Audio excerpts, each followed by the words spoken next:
श्री राम के द्वारा शंबूक का वध और मरे हुए ब्राह्मण बालक को जीवन की प्राप्ति। पुलस्त्य जी बोले, राजन, पूर्व काल में स्वयं भगवान ने जब रघुवंश में अवतार लिया था तब वहां वे श्री राम नाम से विख्यात हुए। तब उन्होंने लंका में जाकर रावण को मारा और देवताओं का कार्य किया था। इसके बाद जब वे वन से लौटकर पृथ्वी के राज्य सिंहासन पर स्थित हुए, उस समय उनके दरबार में अगस्त्य आदि बहुत से महात्मा ऋषि उपस्थित हुए। महर्षि अगस्त्य जी की आज्ञा से द्वारपाल ने तुरंत जाकर महाराज को ऋषियों के आगमन की सूचना दी। सूर्य के समान तेजस्वी महर्षियों को द्वार पर आया जान श्री रामचंद्र जी ने द्वारपाल से कहा, तुम शीघ्र ही उन्हें भीतर ले आओ। श्री राम की आज्ञा से द्वारपाल ने उन मुनियों को सुखपूर्वक महल के भीतर पहुंचा दिया। उन्हें आया देख रघुनाथ जी हाथ जोड़कर खड़े हो गए और उनके चरणों में प्रणाम करके उन्होंने उन सब को आसनों पर बिठाया। तदनंतर पुरोहित वशिष्ठ जी ने पाद्य, अर्घ्य और आचमनीय निवेदन करके उनका आतिथ्य सत्कार किया। तत्पश्चात श्री रामचंद्र जी ने जब उनसे कुशल समाचार पूछा, तब वे वेदवेत्ता महर्षि अगस्त्य को आगे करके इस प्रकार बोले, महाबाहो, आपके प्रताप से सर्वत्र कुशल है। रघुनंदन, बड़े सौभाग्य की बात है कि शत्रु दल का संहार करके लौटे हुए आपको हम लोग सकुशल देख रहे हैं। कुलघाती, पापी एवं दुरात्मा रावण ने आपकी पत्नी को हर लिया था। वह उन्हीं के तेज से मारा गया। आपने उसे युद्ध में मार डाला। रघुसिंह, आपने जैसा कर्म किया है वैसा कर्म करने वाला इस संसार में दूसरा कोई नहीं है। राजेंद्र, हम सब लोग यहाँ आपसे वार्तालाप करने के लिए आए हैं। इस समय आपका दर्शन करके हम पवित्र हो गए। आपके दर्शन से हम वास्तव में आज तपस्वी हुए हैं। आपने सबसे शत्रुता रखने वाले रावण का वध करके हमारे आंसू पोंछे हैं और सब लोगों को अभय दान दिया है। काकुत्स्थ, आपके पराक्रम की कोई थाह नहीं है। आपकी विजय से वृद्धि हो रही है, यह बड़े आनंद की बात है। हमने आपका दर्शन और आपके साथ संभाषण कर लिया। अब हम लोग अपने अपने आश्रम को जाएंगे। रघुनंदन, आप भविष्य में कभी हमारे आश्रम पर भी आइएगा। पुलस्त्य जी कहते हैं, भीष्म, ऐसा कहकर वे मुनि उसी समय अंतर्ध्यान हो गए। उनके चले जाने पर धर्मात्माओं में श्रेष्ठ श्री रामचंद्र जी ने सोचा, अहो, मुनि अगस्त्य ने मेरे सामने जो यह प्रस्ताव रखा है कि रघुनंदन फिर कभी मेरे आश्रम पर भी आना, तब अवश्य ही मुझे महर्षि अगस्त्य के यहाँ जाना चाहिए और देवताओं की कोई गुप्त बात हो तो उसे सुनना चाहिए, अथवा यदि वे कोई दूसरा काम बताएं तो उसे भी करना चाहिए। ऐसा विचार कर महात्मा रघुनाथ जी पुनः प्रजा पालन में लग गए। एक दिन एक बूढ़ा ब्राह्मण जो उसी प्रांत का रहने वाला था, अपने मरे हुए पुत्र को लेकर राजद्वार पर आया और इस प्रकार कहने लगा, बेटा, मैंने पूर्व जन्म में ऐसा कौन सा पाप किया है जिससे तुझ इकलौते पुत्र को आज मैं मौत के मुख में पड़ा देख रहा हूं। निश्चय ही यह महाराज श्री राम का ही दोष है, जिसके कारण तेरी मृत्यु इतनी जल्दी आ गई। रघुनंदन, अब मैं भी स्त्री सहित प्राण त्याग दूंगा। फिर आपको बाल हत्या, ब्रह्म हत्या और स्त्री हत्या 3 पाप लगेंगे। रघुनाथ जी ने उस ब्राह्मण की दुख और शोक से भरी सारी बात सुनी। फिर उसे चुप कराकर महर्षि वशिष्ठ जी से पूछा, गुरुदेव, ऐसी अवस्था में इस अवसर पर मुझे क्या करना चाहिए? इस ब्राह्मण की कही हुई बात सुनकर मैं किस प्रकार अपने दोष का मार्जन करूं? कैसे इस बालक को जीवन दान दूं? इतने में ही देवर्षि नारद वहां आ पहुंचे। वे वशिष्ठ के सामने खड़े हो अन्य ऋषियों के समीप महाराज श्री राम से बोले, रघुनंदन, इस बालक की जिस प्रकार अकाल मृत्यु हुई है उसका कारण बताता हूं, सुनिए। पहले सत्य युग में सब और ब्राह्मणों की ही प्रधानता थी। कोई ब्राह्मणेतर पुरुष तपस्वी नहीं होता था। उस समय सभी अकाल मृत्यु से रहित और चिरजीवी होते थे। फिर त्रेता युग आने पर ब्राह्मण और क्षत्रिय दोनों की प्रधानता हो जाती है। दोनों ही तप में प्रवृत्त होते हैं। द्वापर में वैश्यों में भी तपस्या का प्रचार हो जाता है। यह तीनों युगों के धर्म की विशेषता है। इन तीनों युगों में शूद्र जाति का मनुष्य तपस्या नहीं कर सकता। केवल कलयुग में शूद्र जाति को भी तपस्या का अधिकार होगा। राजन, इस समय आपके राज्य की सीमा पर एक खोटी बुद्धि वाला शूद्र अत्यंत कठोर तपस्या कर रहा है। उसी के शास्त्र विरुद्ध आचरण के प्रभाव से इस बालक की मृत्यु हुई है। राजा के राज्य या नगर में जो कोई भी अधर्म अथवा अनुचित कर्म करता है, उसके पाप का चतुर्थांश राजा के हिस्से में आता है। अतः पुरुष श्रेष्ठ, आप अपने राज्य में घूमिए और जहां कहीं भी पाप होता दिखाई दे उसे रोकने का प्रयत्न कीजिए। ऐसा करने से आपके धर्म, बल और आयु की वृद्धि होगी। साथ ही यह बालक भी जी उठेगा। नारद जी के इस कथन पर श्री रघुनाथ जी को बड़ा आश्चर्य हुआ। वे अत्यंत हर्ष में भरकर लक्ष्मण से बोले, सौम्य, जाकर उस श्रेष्ठ ब्राह्मण को सांत्वना दो और उस बालक के शरीर को तेल से भरी नाव में रखवा दो। जिस प्रकार भी उस निरपराध बालक के शरीर की रक्षा हो सके वह उपाय करना चाहिए। उत्तम लक्षणों से युक्त सुमित्रा कुमार लक्ष्मण को इस प्रकार आदेश देकर भगवान श्री राम ने पुष्पक विमान का स्मरण किया। रघुनाथ जी का अभिप्राय जानकर इच्छानुसार चलने वाला वह स्वर्ण भूषित विमान एक ही मुहूर्त में उनके समीप आ पहुंचा और हाथ जोड़कर बोला, महाराज, आपका आज्ञाकारी यह दास सेवा में उपस्थित है। पुष्पक की सुंदर उक्ति सुनकर महाराज श्री राम महर्षि वशिष्ठ को प्रणाम करके विमान पर आरूढ़ हुए और धनुष, भाथा एवं चमचमाता हुआ खंग लेकर तथा लक्ष्मण और भरत को नगर का भार सौंप दक्षिण दिशा की ओर चल दिए। दंडकारण्य के पास पहुंचने पर एक पर्वत के दक्षिण किनारे बहुत बड़ा तालाब दिखाई दिया। रघुनाथ जी ने देखा, उस सरोवर के तट पर एक तपस्वी नीचा मुंह किए लटक रहा है और बड़ी कठोर तपस्या कर रहा है। भगवान श्री राम उस तपस्वी के पास जाकर बोले, तापस, मैं दशरथ का पुत्र राम हूं और कौतूहलवश तुमसे एक प्रश्न पूछता हूं। मैं यह जानना चाहता हूं तुम किस लिए तपस्या करते हो। ठीक ठीक बताओ, तुम ब्राह्मण हो या दुर्जय क्षत्रिय, तीसरे वर्ण में उत्पन्न वैश्य हो या शूद्र। तपस्या सत्य स्वरूप और नित्य है। उसका उद्देश्य है स्वर्गादि उत्तम लोकों की प्राप्ति। तप सात्विक, राजस और तामस 3 प्रकार का होता है। ब्रह्मा जी ने जगत के उपकार के लिए तपस्या की सृष्टि की है। अतः परोपकार के उद्देश्य से किया हुआ तप सात्विक होता है। क्षत्रियोचित तेज की प्राप्ति के लिए किया जाने वाला भयंकर तप राजस कहलाता है तथा जो दूसरों का नाश करने के लिए अपने शरीर को अस्वाभाविक रूप से कष्ट देते हुए तपस्या की जाती है वह आसुर अर्थात तामस कही गई है। तुम्हारा भाव आसुर जान पड़ता है तथा मुझे ऐसा प्रतीत होता है कि तुम द्विज नहीं हो। अनायास ही महान कर्म करने वाले श्री रघुनाथ जी के उपर्युक्त वचन सुनकर नीचे मस्तक करके लटका हुआ शूद्र उसी अवस्था में बोला, नृपश्रेष्ठ, आपका स्वागत है। रघुनंदन, चिरकाल के बाद मुझे आपका दर्शन हुआ है। मैं आपके पुत्र के समान हूं। आप मेरे लिए पिता के तुल्य हैं, क्योंकि राजा तो सभी के पिता होते हैं। महाराज, आप हमारे पूजनीय हैं। हम आपके राज्य में तपस्या करते हैं, उसमें आपका भी भाग है। विधाता ने पहले से ही ऐसी व्यवस्था कर दी है। राजन, आप धन्य हैं जिनके राज्य में तपस्वी लोग इस प्रकार सिद्धि की इच्छा रखते हैं।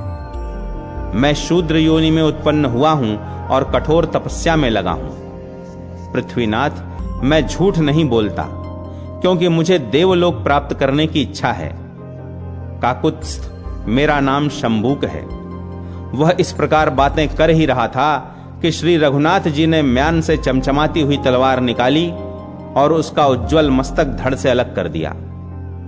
उस शूद्र के मारे जाने पर इंद्र और अग्नि आदि देवता साधु साधु कहकर बारंबार श्री रामचंद्र जी की प्रशंसा करने लगे।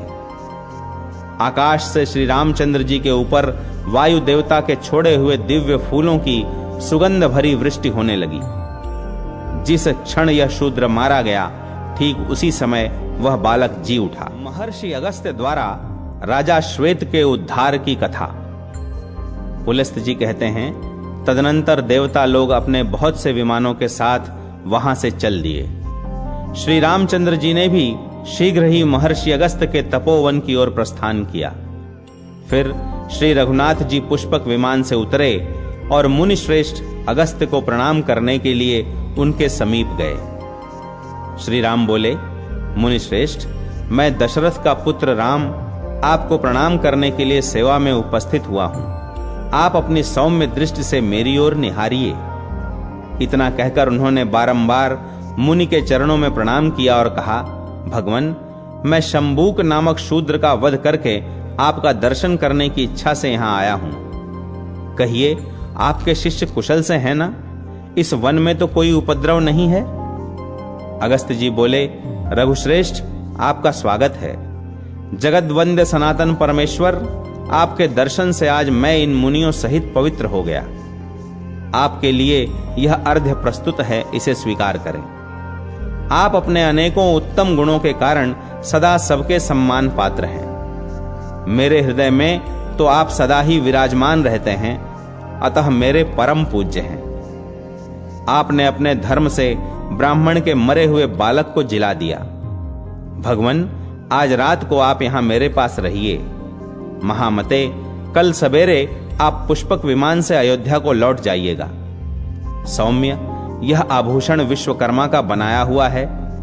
यह दिव्य आभरण है और अपने दिव्य रूप एवं तेज से जगमगा रहा है।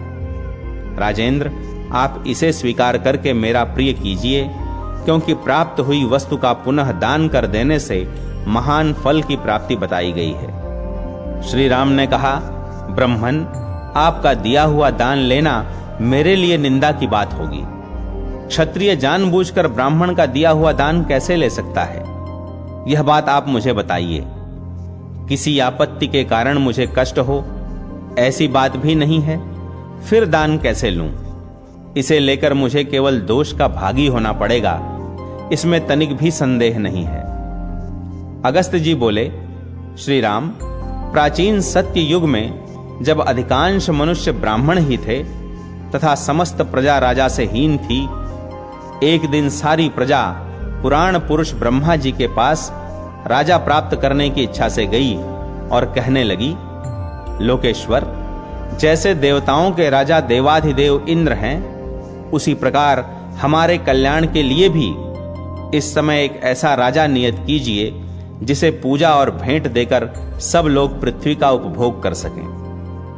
तब देवताओं में श्रेष्ठ ब्रह्मा जी ने इंद्र सहित समस्त लोकपालों को बुलाकर कहा, तुम सब लोग अपने अपने तेज का अंश यहां एकत्रित करो। तब संपूर्ण लोकपालों ने मिलकर 4 भाग दिए। वह भाग अक्षय था, उससे अक्षय राजा की उत्पत्ति हुई। लोकपालों के उस अंश को ब्रह्मा जी ने मनुष्यों के लिए एकत्रित किया। उसी से राजा का प्रादुर्भाव हुआ, जो प्रजाओं के हित साधन में कुशल होता है। इंद्र के भाग से राजा सब पर हुकूमत चलाता है। वरुण के अंश से समस्त देहधारियों का पोषण करता है।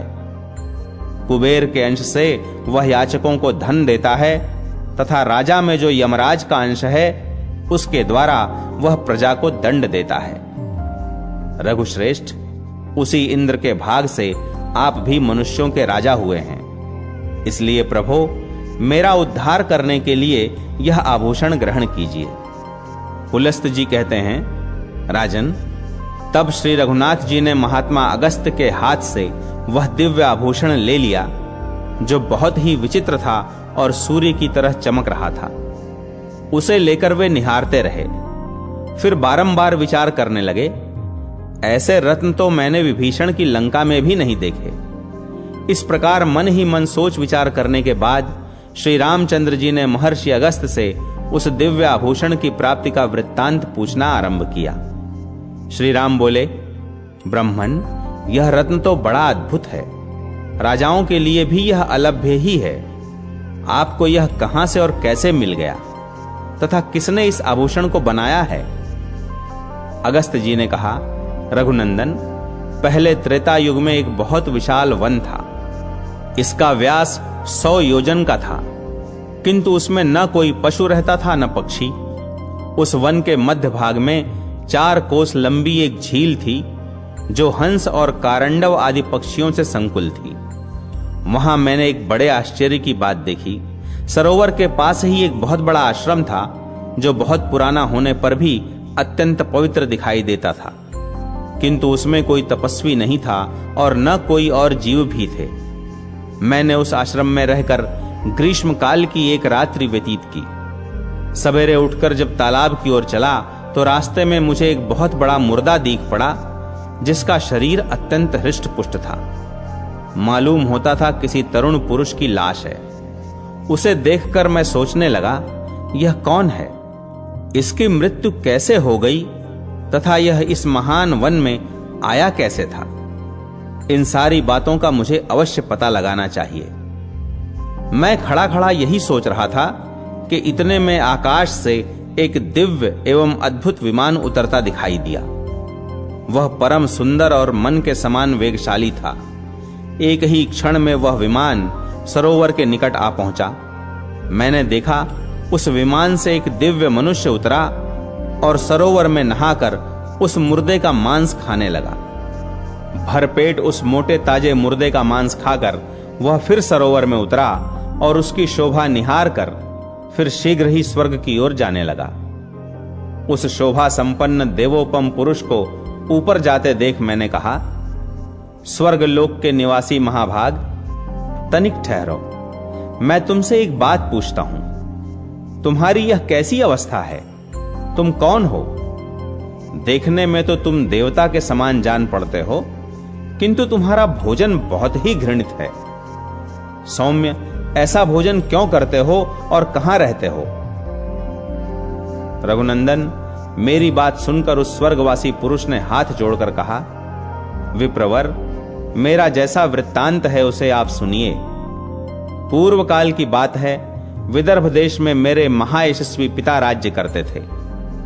वे वसुदेव के नाम से त्रिलोकी में विख्यात और परम धार्मिक थे। उनके 2 स्त्रियां थीं। उन दोनों से एक एक करके 2 पुत्र हुए। मैं उनका ज्येष्ठ पुत्र था। लोग मुझे श्वेत कहते थे। मेरे छोटे भाई का नाम सुरथ था। पिता की मृत्यु के बाद पुरवासियों ने विदर्भ देश के राज्य पर मेरा अभिषेक कर दिया। तब मैं वहां पूर्ण सावधानी के साथ राज्य संचालन करने लगा। इस प्रकार राज्य और प्रजा का पालन करते मुझे कई हजार वर्ष बीत गए।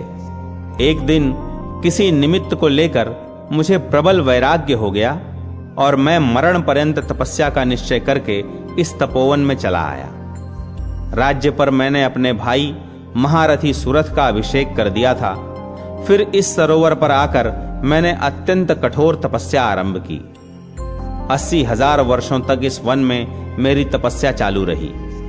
उसके प्रभाव से मुझे भुवनों में सर्वश्रेष्ठ कल्याणमय ब्रह्मलोक की प्राप्ति हुई। किंतु वहां पहुंचने पर मुझे भूख और प्यास अधिक सताने लगी। मेरी इंद्रियां तलमला उठी।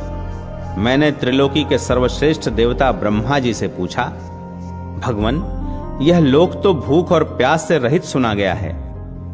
यह मुझे किस कर्म का फल प्राप्त हुआ है कि भूख और प्यास यहां भी मेरा पिंड नहीं छोड़ती?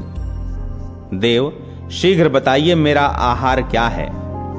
महामुने, इस पर ब्रह्मा जी ने बहुत देर तक सोचने के बाद कहा, तात, पृथ्वी पर कुछ दान किए बिना यहां कोई वस्तु खाने को नहीं मिलती।